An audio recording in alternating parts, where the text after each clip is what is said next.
right, welcome to Cafe Chronicles. Thank you. Tonight we have Mark Hershberger. Thanks for doing this.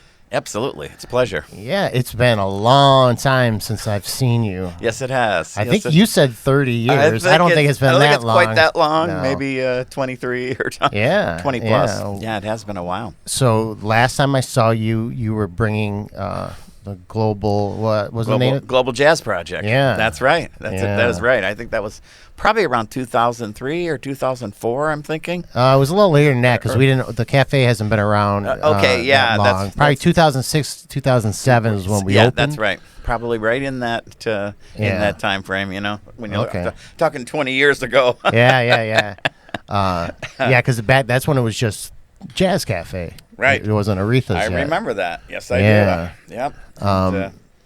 For some reason, I remember you came. Do you remember the Discovery series with Judy Adams? I do remember the Discovery series. Were you a part of that too? I'm not sure if our performance was part of it or not. It might have been.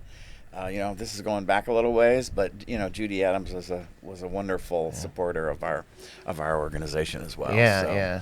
Because when I think back to when you were at the cafe, I think of Judy Adams, the Discovery series, and I think of Maruga. Maruga. He played. Yep. Yeah. Yes, he did.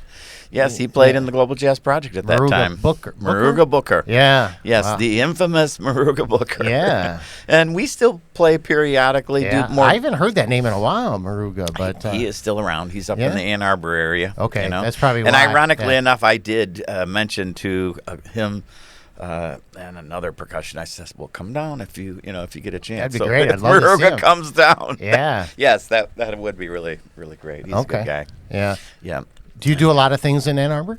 Or primarily, I'm doing the east side now, Dirty Dog Jazz Cafe, Cliff Bells, and we're looking at possibly one of the jazz festivals. You don't hear about that until late in the game. Right. And that is with the Detroit Jazz Project. The Detroit Jazz Project, which really spawned from the Global Jazz Project. Okay. You want to talk about that a little bit, the Detroit Jazz Project? Sure. Probably I think around 2012, I decided to change the name of the Global Jazz Project to the Detroit Jazz Project. It made more sense. I did a show on Mitch Album Show one time. We were doing some promotion, and Maruga was in that as well. Right. And he said, "Wow," he said, "you guys should call yourself the Detroit Jazz Project." It was many years later that I said, "Well, I'm going to go ahead and morph this into," because it was more synonymous with what we were doing. What I've kind of developed with the Detroit Jazz Project is what I call the Detroit Jazz Experience. I've really taken it back to the roots, back to the traditional, because I studied jazz. I woodshedded for 25 hours a day, back in the late 70s. Studied with Sam Sanders, Marcus Belgrave, Harold McKinney, played in the Afram Big Band, Doc Holliday. So I did have a lot of roots in jazz. So in the last probably 5 years more so, I veered into a whole different variety of jazz from different time frames, whether it's Masquinata, whether it's a Freddie Hubbard tune, Maiden Voyage, whether it's Dear John, and mix it up, but also bring. I think folks have maybe been able to see a lot. A lot of it has certainly. Walk Spirit, Talk Spirit, McCoy Tyner. So a lot of these tunes have a lot of emotion and a lot of spirit, and we definitely bring that to the stage. Yeah, that's great. There's no question. The audiences have loved the group, so and that's why we keep. We're coming back to some of these premier clubs. Who's in the group? It varies, but Galen McKinney has played with it. Alina Moore, people like Terry Kimura. Coming up, a more primary group of people that has worked with Jacob Hart. The piano player. 16-year-old virtuoso. Yeah, he's great. He frequents the cafe all the time. I know. Wonderful. He's Absolutely a great. I've been playing with him now for the last couple of years. Jacob and Terry Kimura.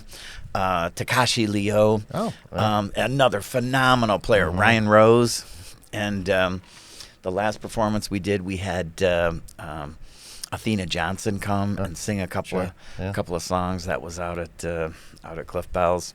So kind of mixing it up a little bit, expanding where I can, but at the same time trying to bring a really powerful Detroit jazz experience to the clubs that we do, and how should I say, get people really excited and moved. I tend to be a pretty a dynamic horn player. I remember, and I take it up to the top, and I think there's a lot to be said for that. Can I ask you?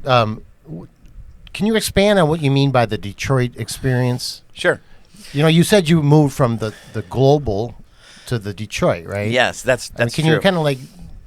Yes, I can. Even in the last 5 or 10 years, I ventured into some different areas with the group. Even with the folks that are playing now. I released a CD called Journey to Mars, which was really more of an kind of eclectic, kind of a vision of what it would be like if you were on a ship to Mars. Okay, so you were experimented in genre or like mood genre, or tone? Tone, instrumentation. I played a electronic AE10 Yamaha that really adds an ethereal kind of sound as well. Yeah. I'm not sure if I'll play that here tomorrow, but nonetheless. So, we have this whole concept of, I did a lot of different performances with Maruga, and when I first, brought this group together as a global jazz project, it made more sense because it was a mix of different kind of genres. Okay. As you know, Maruga, comes from way back, playing the Woodstock days. But he's also played, with some greats like, Bob Dylan and Dave Brubeck. He has a kind of a colorful background. That would be a mild way to put it. And with all due respect.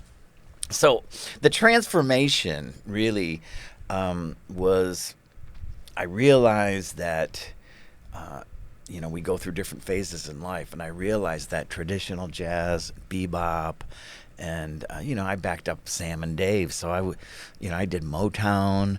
I did a opening act for George Clinton when when Maruga and I were playing, things like that. So, but a lot of it was about what I said before, is bringing it back to Detroit, bringing it back to the roots. One of the things that, as artists, and you mean the Detroit roots? The Detroit roots, okay. Yes. Into Detroit music. I mean, that's really how I was engaged into jazz. Okay, so when you were before during the global jazz project, right, it was more experimental, and I don't know how out there funk, it was. Rhythm and blues. It was avant-garde. Yes. Okay. Yes. I've done pretty much all kinds of genres. I studied classical. I studied jazz. I grew up, I think I got my first soprano saxophone when I was 7. And I grew up in a family of musicians, but they all played, like my dad was a fiddle player. He's a lawyer, but a fiddle player. And you grew up in Detroit? I grew up in Troy, the suburb there. But so a lot of players youngest. I'm the youngest of 8 or something like that. And I remember 8. Wow. I remember they would do the hoedowns, and I would be playing chording on piano or doing whatever. So it's interesting where we come from, right? And that's how things evolved for me. I took piano lessons when I was 10 and 11, and continued to play sax at a very young age, and then into the school systems. Huh. Okay. Studied it, at of course Oakland in the AFRAM program, and out at U of M in their jazz program as well. Okay, you mentioned AFRAM before. What exactly is AFRAM? It's the African. Oh boy, I'm trying to think of the acronym. You have to catch me there, but basically, I always have to know what the acronym stands I know. for. I don't know why. I always have to know. I'm going to have Afromusicology. It's right there somewhere. But that was Justin will get on it. Yeah, that was Doc Holliday. At that time, Doc Holliday, tremendous influence too. Tremendous. What year are we talking? That would have been 74, 75. And then I stayed to continue. I studied with Sam Sanders for a few years longer. And then, from that point, I started my own publishing company in 1980. Nice. And I was able to utilize that to release a number of releases through the years. I did release like 24 CDs. I remember seeing that. They're all on Bandcamp, Yeah. I mean, and I try to... Under your own... They're under my name. They're under Global Jazz Project. They're under... I have a few different groups that I came up with. Mars Jazz Project, Detroit Jazz Project. No, but I meant under your own publishing company? Yes, they are. Okay. Yes, they are. Do you still have that? Yes, I do. Yeah. So you publish your own stuff? I do. I publish my own stuff. That's great. How should I say? Wear many hats. Yeah. It's weird because sometimes you think that, when people think that you turn over things to a publisher and you can just sit back and everything's good. Mm-mm. Right? I mean, you're going to trust someone with your work. Like, here you go. Well, I think it's fantastic that you do that. Yes. It certainly brings music business to the forefront too, and really what's going on behind the scenes and what is licensing all about. And because it is true that generally speaking, you're going to take your music to a publisher and they're going to try to shop it, right? Yeah. And see if they can find the respective buyers and things like that. Well, as we know, jazz is not exactly the most well-known, but that's beside the point. I've always tried to really pursue the optimal and the ultimate in terms of whatever music that I'm doing. Some people say, well, what does an MBA have to do with me? Well, these things, I got my MBA because it supported being able to really perpetuate the art, the music, the creativity. Yeah, exactly. Wow. Yeah, it is quite a journey, right? Yeah. Out of those, you said 23 albums? Yeah, 23. Yep. How much of that is original stuff? Do you do a lot of original stuff? It's about half, I would say. Yeah. I did start to do a number of different jazz standards, and it's kind of a mix, Yeah. And I'm in the process right now of writing a whole new album of some really unique jazz, and some of it'll be more contemporary, but a lot of it'll be traditional with a lot of elements of, some of my artists, some of the people, I would say, mentored me, so to speak, even from a distance, would be like John Coltrane, and of course Charlie Parker, and Eric Dolphy. And, so there's a lot of the greats from way back, but there's also a lot of greats that I worked with as I was studying through the years. Yeah. I feel very fortunate, even in the last, 3-4 years that Galen and I go back quite a ways. Marion Hayden and I do as well. And I did the event for Racy Biggs. It wasn't really a benefit, but it was an acknowledgement. Right. Okay. Of everything that he's done, and that was just a phenomenal event out at Solid Sound Studios there in Ann Arbor, and like Russ Macklem and Dwight and Marion Hayden, and we had a great, and Jacob Hart, and we had a great mix of a lot of great people. Galen was just here playing. Not this past Monday, but the Monday before. Yeah, I thought I maybe saw her name on... Yeah, because Sky Covington does the Monday night tribute shows. Right. And she did like a Women of Jazz tribute to the... Yeah, I love her. She's a phenomenal player. Yeah. She's a great person, too. She is a great person. Yeah, I love Galen. She is a great person. So whenever I get a chance, the last gig I guess it was last year at Dirty Dog Jazz Cafe, she played those 5 shows with us. But I'm very interested in the original stuff. That's why I asked. During a lot of those CDs, did you do a lot of experimental writing too? Yeah, absolutely. Yeah. I should have brought one of the CDs along, and I was running out the door. Yeah. But most definitely the Journey to Mars CD Oh, that's all original? That was all. Okay, yeah, That's yeah. all original, and that was a lot of experimental stuff, and that was kind of during the very beginning of the COVID period. Oh. People weren't really going out to do too much, so I used that, and another piano player I've known for ages used that. I got so much done. Yeah. I was in my basement constantly writing and recording, and it was. Yeah. It was. And then I got called back to work, and it was just like, well, that's kind of the way it goes, right? I know. It was interesting that, well, interesting. Maybe that's not such a great way to put it. I had friends that lost their moms and dads. I know. They couldn't see them, and certainly lost a lot of people during that phase. And I know there's a lot of different perspectives. Oh, how could you not let your people see your people and blah, blah, blah. That's all in that realm, right? Yeah. That realm of medicine. Was that part of the writing? Did you use any of that to help you write that record? I think in a way, yes, because You're probably trying to escape to Mars, right? Yes, and it was very interesting because at one point, this is early on, I happened to be online, and I went to the NASA site, and they had sign up to get your ticket to Mars. Yes, this was Really? you. It was a boarding pass, and it was a promotional thing, of course, Yeah. that they did. But I couldn't help but think that this is really interesting. Well, soon I enough. remember something about Yeah, soon enough. Of course, that'll be a reality. I don't know how many years it'll take. Yeah. Right? I don't know if I want to be on a trip.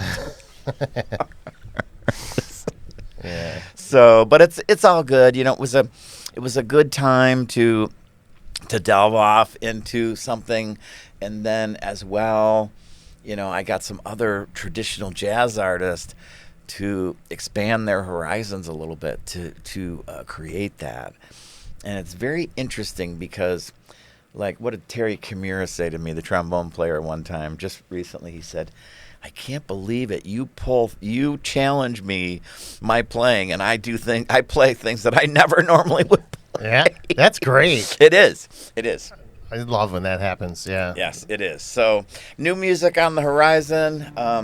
Trying to keep as many performances going as I can and grow that. We'd like to get up to the Blue Llama, talking to Dave Sharp. Dave Sharp played with my group for many years. Yeah. He We communicate, between venues. Yep. He played Baker's because, that was one of the places that we played as well. Yeah, because he still has doesn't he still have the, what's the quartet? What's his quartet called? Doesn't he have World, I think it's World, yeah. World something. Yeah. Yeah. But that was a great group. It's been a couple years since I heard them, but yeah. Yeah, absolutely. Great players. And so, yeah, we'll see, step by step. Terry's been gracious enough to jump in there and Terry Coggenhop. Oh, okay. And say, hey. Terry Coggenhop, Terry Coggenhop is that don't know who a well-known promoter, was the director of the Detroit Jazz Fest, the Detroit Music Awards for many years, and she did a phenomenal job. Oh, yeah. The Global Jazz Project played the Detroit Jazz Fest. That was in 2009. And, it was just a great time to be involved. So you played, because you were there when I was there then, yeah. Yes, exactly. Towards the end of it, though. Well, maybe not 2009. Because I was there during the transition. Okay, uh-huh. Oh. So maybe not 2009, but right after. It might have been right after I that. left, yeah. And I don't know the exact timeline, but she's an amazing person. She is really well rooted internationally with all of the musical artists that she is brought in, which is really nice. Yeah. That's great. So she's helping you now with no, things, she's or? not doing any booking or anything. Right. Just every now and then she'll say, well, hey, check out this or check out, I'm not on a road where I have to do everything right away. Yeah. Like when you said, oh, this opening popped up, I said, well, because I like to really push, on gigs. So, but I'm also, if an opening pops up and the guy said, yeah, we can do it. And I said, this is a great venue. And you guys have grown a lot. I'll tell you what, after we came back from the shutdown, we have been nonstop since. And it's been fantastic. Yeah. And people have been great. The musicians have been great. That's great. And it's, you know, we went from like 3 days a week to 7 days. I mean, I know. I noticed that just looking at. So when I get a date, you know, I want to, you know. Exactly. You know, and you reached out, you know, at the perfect moment. At the perfect moment. And the guy said, yeah, absolutely. So we're hoping we have a great night. We're pushing us hard and getting a lot of promo out. Yeah. I wanted to ask you, where do you record your stuff? You said, because I'm just curious. Primarily, I have worked at some different studios, but primarily in the last 10, 15 years, I've worked at a studio up in Ann Arbor called Solid Sound Recording. Okay. And they've been around forever. And it's Eric Wojin, who's the owner and the master engineer up there. So, you know, when I do my next studio, I guess I'm going to be trying to make sure, you know, you want to have a good cross-section. You know, one studio might be perfect for you, but there might be another studio that might offer something more. Yeah. Or is that studio where you did the experimental stuff? Yes. Yes, it is. I'm just wondering, because with the, you know, experimental stuff, you need like time, right? I mean, like more time, I would think. Well, yes. Than you would with, you know, like charts. The advantage, unless you write charts for the experimental. That's stuff, right. Well, I do, but it's a framework. Yeah. Okay. Like John Cage style, or it's like, yes, you know, it's when we talk about studio and particularly like these pieces that were more not avant-garde, but maybe one of them might have been reflective of that, like Blast Off. You know, it's kind of a sheet of sound, and but I think as it relates to the studio work, what we did, and myself and another close musical friend, we worked on the concepts. So if it was a motif that we came up with to implement within a tune, we used that motif. And I kind of said to, you know, to my buddy, I said, you know, we have to look at this. Let's envision that you're on a ship going to Mars, and what kind of music, you know, what would be something that would soothe you? And then I made some other ridiculous comment like, well, imagine you're making love on the ship up there. You know, I mean, so trying to draw from ideas about how can we be expressive, right? And tap into different concept, different planes, different dimensions, and things like that.